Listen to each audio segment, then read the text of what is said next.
কলিকাতা বিশ্ববিদ্যালয় BA 4th সেমিস্টারে সকল শিক্ষা বিজ্ঞানের জেনারেল পরীক্ষার্থী বন্ধুদের জন্য যারা তোমরা এডুকেশন সাবজেক্টটি GECC4 এই পেপার হিসাবে নিয়েছো, তোমাদের জন্য আজকে শেষ মুহূর্তে একটি অত্যন্ত গুরুত্বপূর্ণ সাজেশন তুলে ধরছি, যেখান থেকে প্রশ্ন তোমরা চোখ বুজে কিন্তু পরীক্ষায় কমন পাবে। তাই সবাইকে বলবো প্রশ্নগুলো ভালো করে একটু শুনে নাও এবং এইগুলোকে একটু নোট ডাউন করে নাও, করা আছে কিনা দেখে নাও, বুঝে নাও। যদি কোনো প্রশ্ন বাদ থেকে থাকে অবশ্যই কম সময়ের মধ্যে কনসেপ্টে নিয়ে নাও, পরীক্ষায় লেখার চেষ্টা করো, নাম্বার পেয়ে যাবে এবং ভালো রেজাল্ট করতে পারবে। তো আমরা শিক্ষা বিজ্ঞানের শেষ মুহূর্তে সাজেশনগুলো যেগুলো বলবো, সেই সাজেশনের ক্ষেত্রে আমরা 3টে স্টেপে ভাগ করে নিয়েছি। একটা ফার্স্ট চয়েসের সাজেশন, একটা সেকেন্ড চয়েস, একটা থার্ডে মানে রেখে দিয়েছি, ওখান থেকে 5 বা এরকম জাতীয় প্রশ্ন এসে যাবে। তো এখানে প্রশ্নগুলো 10 বলো 5 বলো মানে বড় প্রশ্ন টিকা আকারে সবকিছু এখান থেকে ঘুরে ফিরে আসবে।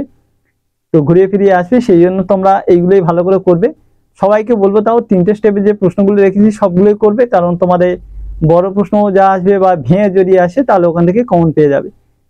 তো প্রথম আমরা ফার্স্ট চয়েসের মধ্যে বড় প্রশ্ন কিছু গুরুত্বপূর্ণ প্রশ্ন রেখেছি যেগুলো সবাইকে করতে হবে। প্রথমে একের দাগে অন্তর্ভুক্তিকরণের ধারণা দাও। অন্তর্ভুক্তিমূলক সমাজে প্রয়োজনীয়তা ও বাধাগুলি লেখো। খুব গুরুত্বপূর্ণ প্রশ্ন, সবাই ভালো করে তৈরি করবে। দ্বিতীয় প্রশ্ন, শান্তিপূর্ণ সহাবস্থান বলতে কি বোঝো?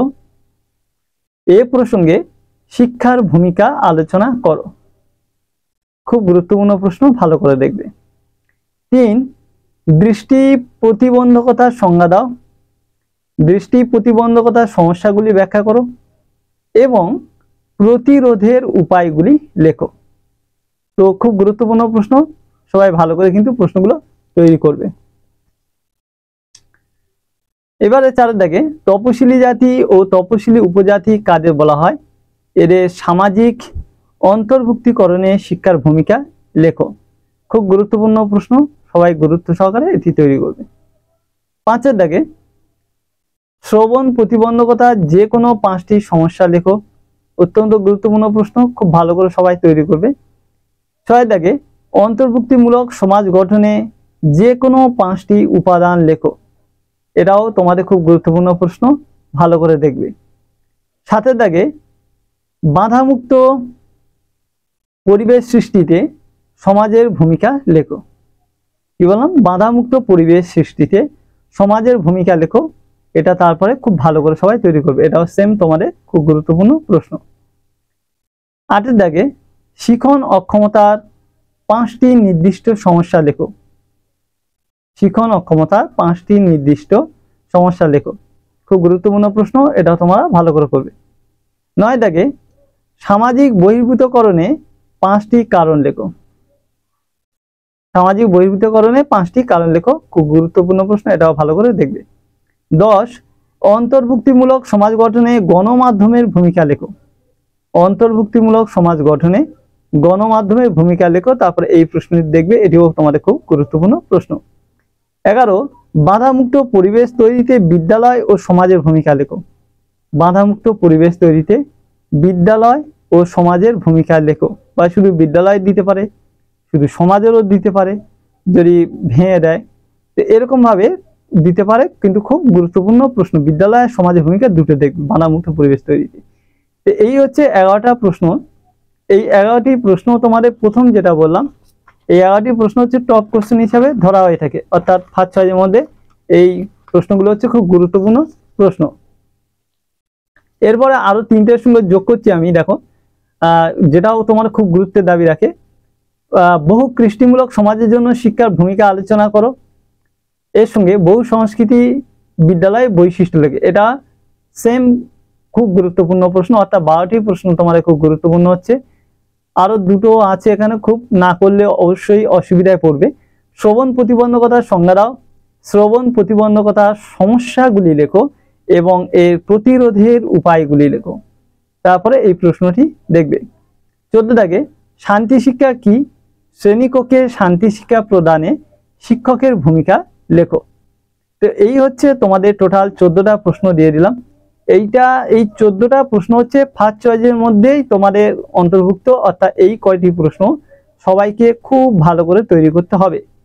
এবার আমরা চলে যাই সেকেন্ড চয়েসের প্রশ্ন, গুরুত্বপূর্ণ, এগুলো ভেঙে 5 আকারে এরকম দিতে পারে। প্রথম প্রশ্ন, প্রতিবন্ধকতার কারণ ও প্রতিকার আলোচনা করো।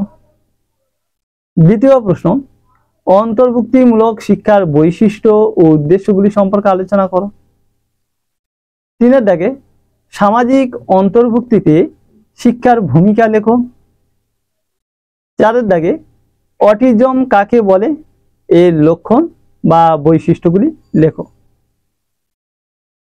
5 দাগে প্রশ্ন, ডিসলেক্সিয়া কি, এর বৈশিষ্ট্যগুলি লেখো। এই যে এখানে অটিজম, ডিসলেক্সিয়া বলছি, এগুলো কিন্তু খুব গুরুত্বপূর্ণ প্রশ্ন। এই পার্টটা থেকে কিন্তু একটা না একটা প্রশ্ন ওরা দেয় সবসময়। তারপরে আছে 6, সংগঠন কাকে বলে, অন্তর্ভুক্তিমূলক শিক্ষায় সংগঠনের গুরুত্ব সম্পর্কে আলোচনা করো। তো এই হচ্ছে তোমাদের 6টি প্রশ্ন বললাম, এইগুলো তোমাদের সেকেন্ড চয়েসের মধ্যে অন্তর্ভুক্ত করা আছে। অবশ্যই এগুলো করতে হবে।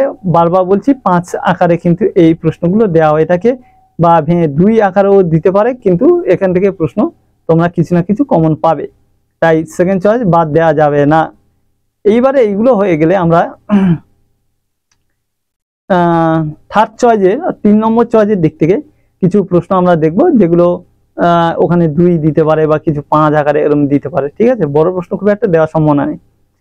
1 দাগে প্রশ্ন, অক্ষমতার ধারণা দাও, এটা দেখবে। দ্বিতীয় প্রশ্ন, বৌদ্ধিক অক্ষমতা কারণ এবং বৈশিষ্ট্য লেখো, তারপর এটি দেখবে। 3 দাগে লিখন অক্ষমতা কারণগুলি লেখো, তারপর এই প্রশ্নটি দেখবে। 4 দাগে শিখন অক্ষমতা কারণগুলি লেখো, তারপরে শিখন অক্ষমতা কারণটা দেখবে। এইবারে প্রশ্ন দেখো, তফসিলি উপজাতি ধারণা দাও। তফসিলি জাতি উন্নয়নে জাতীয় শিক্ষানীতি 1986 এর সুপারিশ সমূহ আলোচনা করো, তারপরে এই প্রশ্নটি দেখবে। 6 দাগে নারী ক্ষমতায়ন বলতে কি বোঝো, এর উদ্দেশ্যগুলি কি কি, নারী ক্ষমতায়নে বাধা সমূহ লেখো। এই যে তৃতীয় চয়েস, এই প্রশ্নটা কিন্তু খুব গুরুত্বপূর্ণ প্রশ্ন, এইটা তোমরা ভালো করে রাখবে। তৃতীয় চয়েসের দিক থেকে এইটা, যে নারী ক্ষমতায়ন বলতে কি বোঝো, এর উদ্দেশ্যগুলি কি কি, নারী ক্ষমতায়নে বাধা সমূহ লেখো। এই প্রশ্নে যথেষ্ট গুরুত্বের দাবি রাখে, তাই তোমরা একটু ভালো করে দেখে রাখবে। 7 দাগে অস্থির বিকলাঙ্গতা কারণগুলি লেখো, প্রতিরোধের উপায়গুলি লেখো। এটাও তোমাদের হালকা একটু গুরুত্বপূর্ণ আছে, দেখে রাখবে। 8 অন্তর্ভুক্তিমূলক শিক্ষায় শিক্ষকের দায়িত্ব কর্তব্যগুলি লেখো, এটাও তোমাদের মোটামুটি গুরুত্বপূর্ণ আছে, শিক্ষকের দায়িত্বটা, এটাও দেখে রাখবে। 9 অন্তর্ভুক্তিমূলক শিক্ষায় শিক্ষাগত এবং সামাজিক বাধাগুলি কি কি। আর লাস্ট প্রশ্ন, শিক্ষার সংস্থা বলতে কি বোঝায়, শিক্ষার বিভিন্ন সংস্থা সম্পর্কে আলোচনা করো। এই হচ্ছে তোমাদের টোটাল প্রশ্ন বলে দিলাম। এই প্রশ্নগুলো ভালো করে তৈরি করলে তোমরা অবশ্যই এখান থেকে কমন সব চোখ বুঝিয়ে পেয়ে যাবে। তো বন্ধুরা, আজ ভিডিওটা এখানে শেষ করলাম। ভালো করে পরীক্ষা দিও, ভালো থেকো, এবং চ্যানেল নতুন হয়ে থাকলে চ্যানেলের সঙ্গে যুক্ত থেকো, সাবস্ক্রাইব করে নিও।